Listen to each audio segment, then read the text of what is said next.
I'm going to introduce our morning keynote speaker, Gregg Brunner.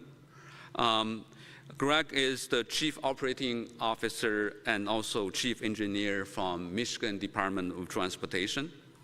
Throughout his career, Gregg has presented strong leadership qualities, holding positions as Director of Bureau of Field Services, Blue Water Bridge Administrator, Operations Associate Region Engineer, Bay City Transportation Service Center Manager, and Bay Region Bridge Engineer. Prior to coming to MDOT, Gregg worked for private industry as a design engineer. Gregg has been a long-time transportation safety advocate, working alongside industry partners as the co-chair of the Work Zone Safety Task Force and serving as a commissioner on the Governor's Traffic Safety Advisory Commission. So please join me in welcoming Gregg Brunner.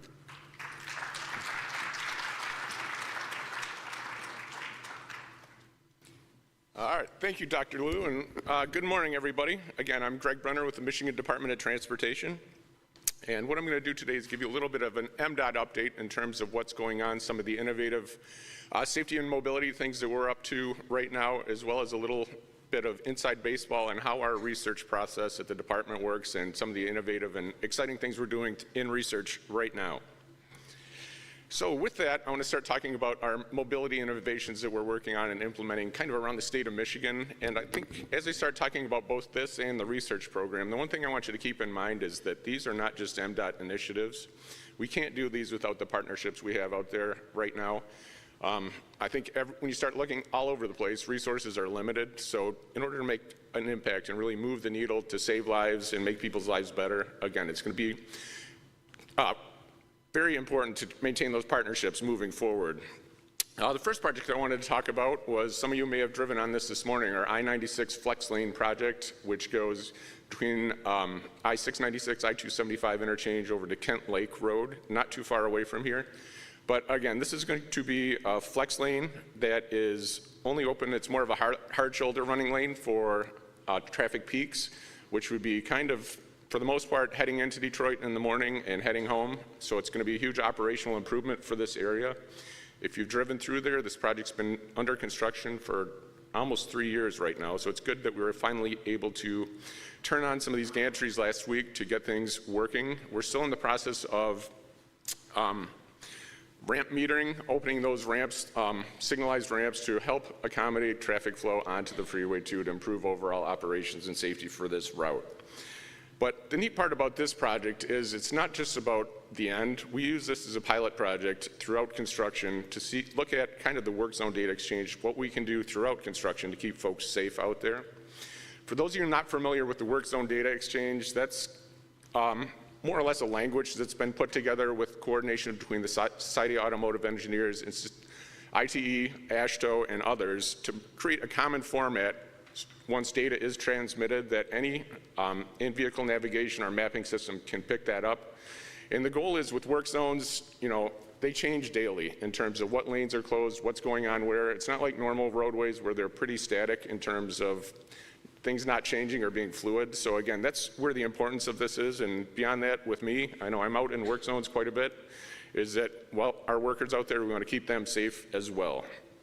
So what we're able to do with this project is quite a few pilots out there working with many partners, not only to look at kind of sending information from connected arrow boards, variable speed limit signs, but also even having workers out there with sensors in their vests that would be picked up, and those sensors and locations would be transmitted to vehicles driving through the work site. Again, this was a partnership with GM and Vermac and many other vendors to make this a success. So again, it was good to see this all come together and to be able to work. Those were then transmitted to in-vehicle navigation systems for folks driving through the work zone to keep them up to date and safe as they're out there working. And as a result of this pilot and some of the other ones we've done, we're kind of going to the next step beyond just doing pilots to be able to implement this into real time. Starting with our April project's in the April letting, so next month, every project that we do is going to have connected arrow boards as part of the projects, or smart arrow boards. What that means is that if you're driving through MDOT projects, those arrow boards will be submitting information out to the Work Zone Data Exchange just to kind of let people know there's an active construction project ahead to keep people safe. One of the other things we're working on also is there was recent legislation in Michigan to allow us to use work zone safety cameras. I don't have a slide on that just yet, but if you work in work zones a lot, you know the impacts that working with state police or others have to help drivers comply with speed limits that are out there to keep folks safe. Resources are tight, so through this kind of automated enforcement approach, that's going to be something we'll be looking at implementing next year also to keep folks safe out there. The next big thing I wanted to talk about is a central signal control system that we're in the process of implementing in Michigan. This is going to be almost 2,000 signals that we'll be able to control remotely to keep an eye on. That's probably about 55% of the signals we have in Michigan. This is funded through a build grant. And what that's able to do is it allows us to look at both signal timing, but where I've been hearing the most benefit from this is a lot of our maintenance folks. Those are the folks that get called out at 2 in the morning to go out, drive an hour or two to look at a signal to see why it's turned off or in flash mode or something's burned out. They're able to log into their computer right now from home or wherever they are to make adjustments, reset the signal, do those types of things. So not only is it a benefit to the operations, it's just a benefit to those folks and how we maintain the signals and kind of keep things moving forward. The next project is our first wireless charging road in America is actually in downtown Detroit. It's in what we call our Transportation Innovation Zone, right down near Michigan Central. So there's quite a few partners on here, and I don't want to name them all off, but the main industry partner is Electrion. They're the ones that kind of developed this technology for the wireless charging roadways. So what it is, it's coils that go under the pavement in the roadway that actually pulse energy up that are able to charge electric vehicles that are out there. So right now we have about a quarter mile on Detroit, right in front of Michigan Central, and later this year we'll be letting another project to install about 3/4 of a mile along Michigan Avenue in Corktown, for those of you familiar with Detroit. Really the focus of this is going to be mostly on transit, but we've also partnered with UPS lately to be able to charge some of their trucks as well. So again, this is new exciting technology that we're looking at kind of use cases and how we can implement further around the state. I don't anticipate us putting this under every roadway in Michigan, but again, it's going to be specific areas where it would be a benefit for folks. All right, now I know it's late March, almost April. The last thing anyone here wants to hear about is winter, right? But when I start talking about technology, I also want to include maintenance, because not a lot of people think about winter maintenance and what we do in terms of new technology. They just think, just like your driveway, when it snows, you go out there, shovel it clean, and throw some salt down and move on. But I wanted to talk a little bit about what we're doing with our winter maintenance fleet, just for your awareness, kind of behind the scenes. And I'm sure many of you have seen these types of snow plows and kind of the technology that goes along with them, whether there's liquid or salt or plows or wing plows that go on the sides. But we've outfitted quite a few sensors to these, air and pavement sensors, AVL system, automatic vehicle location, to be able to track where they go, those types of things. And when you start looking inside, it looks more like an airplane cockpit than a normal truck that you'd think about plowing snow. So each of these is very important. And when you start talking about distracted driving, there might be a little bit of distraction going on in here, but it's all for a good reason. So again, these are all the different controls they use as they're driving down the roadway. That's why we encourage folks to give them space when they're out there working. But what happens with these, or the technology part I wanted to talk about, is we have a maintenance decision support system in our vehicles. And what that does is it takes a lot of the information that vehicle's providing. It takes the air temperature, the pavement temperature, the location of the vehicle, what route they're on, sends that into a system which already knows what the pavement types are for that route, and then coordinates that with forecast for the route overall. And what that is able to produce then for our drivers is on that specific route, it gives them an hour-by-hour prediction on what they need to be doing. Should they be plowing at that time? Should they just be back at the shop, refilling the salt bins and everything else? Or should they be salting? And if they should be salting, how much? So again, it's What that does is continues to learn throughout, so it continues to develop and move forward, but again, it's aimed at being more efficient when we're out there salting. We don't want to be salting when we shouldn't be. It gets down to cost and environmental issues, but at the end of the day, our goal is to keep people safe with winter maintenance. The next one, some of you may have heard about on I-94, we're doing a connected autonomous vehicle or a smart technology lane, which would be the left lane of I-94, kind of from Detroit to Ann Arbor when all is said and done. We're partnering with a company called Cavnu to be able to do that. If you drove or came into the airport and drove along I-94, you probably saw about a 3-mile section out there right now of some white flexible delineators. That's the pilot area that they're doing that I'll talk about in a second. But what the goal is here is to be able to work with ADAS systems in vehicles to transmit information to them to help reduce braking and other types of things through that corridor to keep people safe. You'll see lots of the sensors when you drive through there and other things. But again, that's something we're in discussion with them right now. So where we're at, though, we're in the pilot phase of this whole thing and talking about a longer-term agreement with them. But again, it's a 3-mile stretch. If you drive through there, you can see the white delineators that you can see here. It's the far left lane. I actually noticed driving through there the other day, Waze now identifies this as an express lane. We don't have signs for that, and I asked Cavnu how that got picked up, and they weren't sure either. But again, with this new technology and the pilot that they're doing, they're seeing lots of benefits and improvements going forward. Again, this is still the pilot phase, and we're working on the agreement, but the longer-term plan is to be able to utilize this left lane from Detroit to Ann Arbor for this connected vehicle technology. The next pilot we're working on is with a company called Haas Alerts. They have an office down in Detroit in kind of the Michigan Central area. What we are doing is a vehicle-to-everything pilot here, where we're upfitting about 100 vehicles, and it's not just MDOT, it's also state police and transit agencies, to see how vehicles can coordinate while they're out in the field. So what this system does is it actually, say if you're in a construction vehicle, it won't really be active until you flip on the lights, or the bubble lights on the top of the vehicle. That's when it sends out notification that there's a vehicle there. Again, that vehicle is sent to different vendor in-vehicle navigation systems, as well as Apple Maps, Waze, those types of things. Again, with the goal of keeping people safe. That's the primary goal here, but beyond that, by including some of these other vendors, such as state police, transit agencies, how can we better work together in the field? If there's a crash and state police shows up, they would be able to look at a map to make sure that our maintenance crews are on their way. Or if it's an electrician working out in the middle of nowhere, it's not really a work zone, but once they turn on their lights, they would be kind of identified as a work zone for in-vehicle navigation. So again, it's kind of a 2-tiered approach to this pilot right here. Is this something we should look to expand to keep our folks safe, but also to improve operations, not only of traffic, but kind of mitigating any traffic incidents that may happen out there. So again, this is exciting new technology that we're looking at that we should be rolling out soon. When it comes to research, that's the next thing I want to talk about. Our partnership with the University of Michigan, for those of you that don't know, it goes back probably over 100 years. I think if I remember right, it was 1913 that we were approached by, back when I started at MDOT in 1913.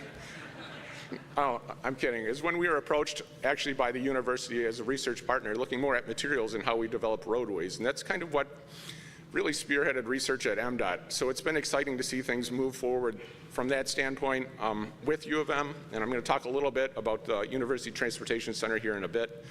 But first, I wanted to talk about a little bit of inside baseball and kind of how MDOT's research program works, just at a high level, just for better understanding and for your awareness out there.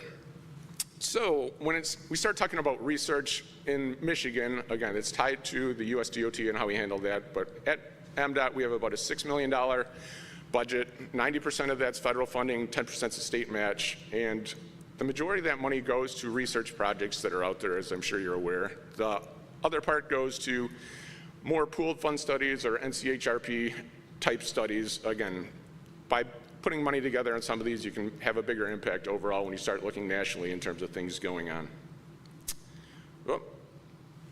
So when we start looking at research we do in MDOT, and this pie is going to shift around a little bit depending on priorities each year, but you can kind of see that Our ITS CAV efforts are at about 8% of what we do. That's right now. So again, that's about 10% of our research money goes to these new technologies in terms of how we can move the needle, keep things going forward. But a lot of that's, working with our partners to be able to do that, which gets into kind of how to engage with the research program.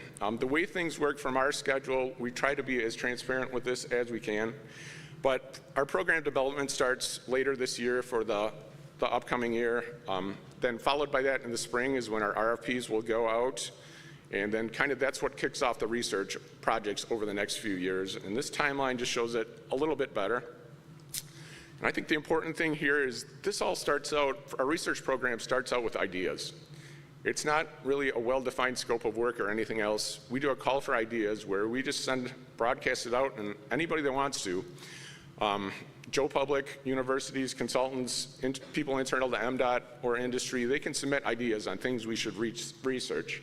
They can be very high level, but again, what we want to do is just kind of get the wheels turning in what is out there. We then go through and vet those ideas to kind of come up with an overall program development. And I won't talk as much about the timeline, you can read it on the top.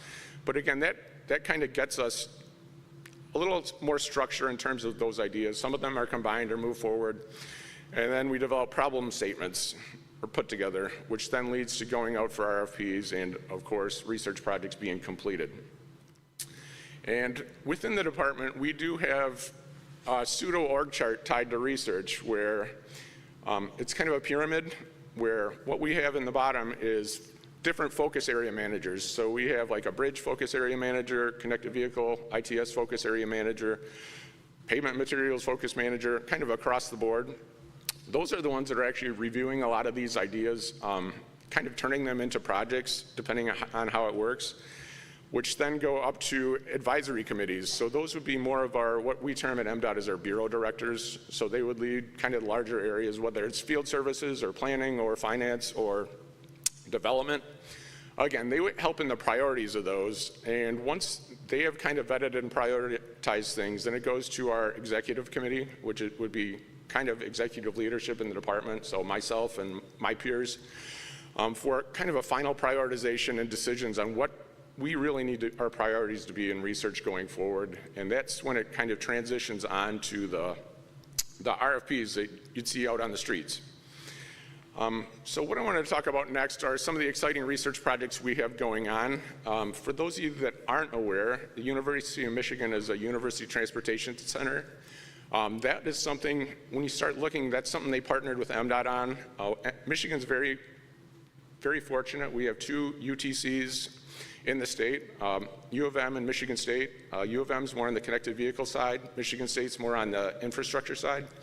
But these UTCs are a federally sponsored program. When you start looking nationally, there's probably about 30 total, I think, across the country. So for us to have 2 of them in Michigan, we're very fortunate here. But what that does is it allows us to dive deep into some of the things that we're here at CCAT to talk about today.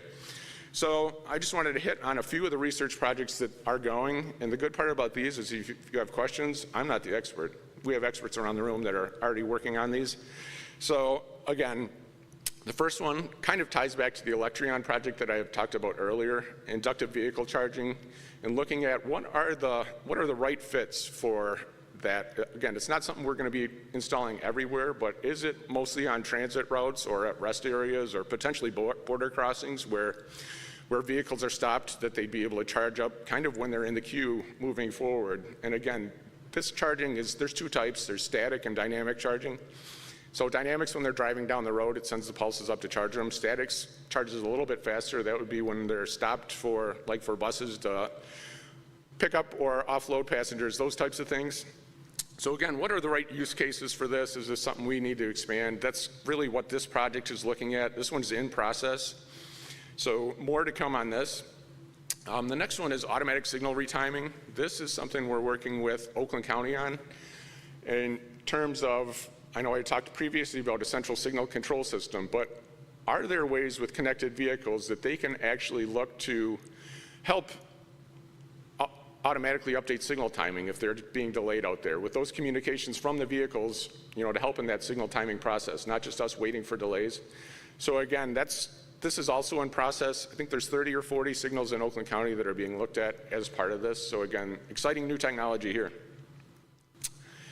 The next one's multimodal 3D perception system. So what this is doing is kind of looking at potentially intersections where there's site obstructions or other types of things where vehicles would be able to transmit their coming to that intersection. How can that information be shared with other multimodal agents or multimodal users within the area to keep people safe? So again, more to come on this one. This one hasn't started just yet. The authorization's pending, but again, the goal is safety with this one. Next one is a CAV readiness survey. So what that means is an infrastructure owner operator, what are the best investments of MDOT dollars to put into infrastructure to help CAVs be successful? Again, you know, there's lots of things we're doing with roadside units and other types of things, but what should we really focus on as a department? So this one will be interesting to me to see what we can do to support CAVs going forward.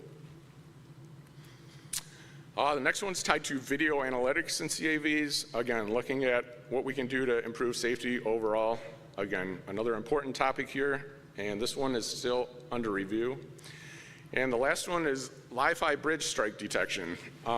Again, you may not know it, but we have bridges that get hit a lot with high loads. Just driving down here today, I was talking to somebody on the phone, and I drove under Joy Road Bridge just north of here on US 23 with 2 beams missing because it got hit not long ago. We had to take the beams out and close 1 lane of traffic. So what this Li-Fi technology does is, you know, we all know what Wi-Fi is, but what Li-Fi is, it sends data by light. And so what we would be able to do with this, in the event long-term down the road that too much of that normal megahertz system's taken over, we'd be able to transmit information with light to trucks, kind of as a warning system that if their loads are too high, there's a low bridge coming up to find an alternate route to hopefully avoid these, again, with the goal of safety and protecting the infrastructure. So again, exciting new technology here that would be tied to bridge strike detection. And kind of in closing, like I said, a lot of this is about partnerships, and when we do research, we love to have more partners out there to keep our efforts going forward. So what we have is a research website that's out there, and also what you can do is to sign up. If you go onto this website, you can sign up for kind of a Gov delivery emails or emails that go out to show both when we have RFPs that are been posted or also that research has been completed. That kind of information runs out through this website. So I encourage you all to go to our website to kind of look that up. But in closing, like I had talked about before, all of these projects, whether they're some of the things we've implemented or the research projects that we've done, they require a lot of partnership. We can't move the needle on our own. So again, I think it's through events like this where we all come together from across the country to be able to help, you know, brainstorm, see what we can do in terms of research or innovations to come together to help move the needle on safety and mobility in our state. So thanks for having me. It looks like I have a couple minutes for questions here, if there are any.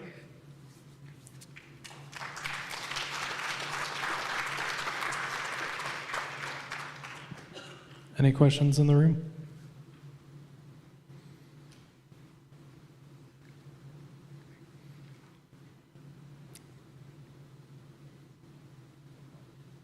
All right, looks like I'm off the hook, but I'll be around most of the day if you do have any, so please Greg, feel free to touch maybe base.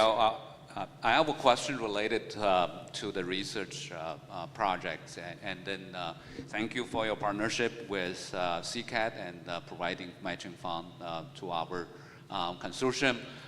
For those projects, one of the things we have experienced is that there's a review process from the MDOT side, and then there's also a review process on the CCAT side. I wonder if in the future we can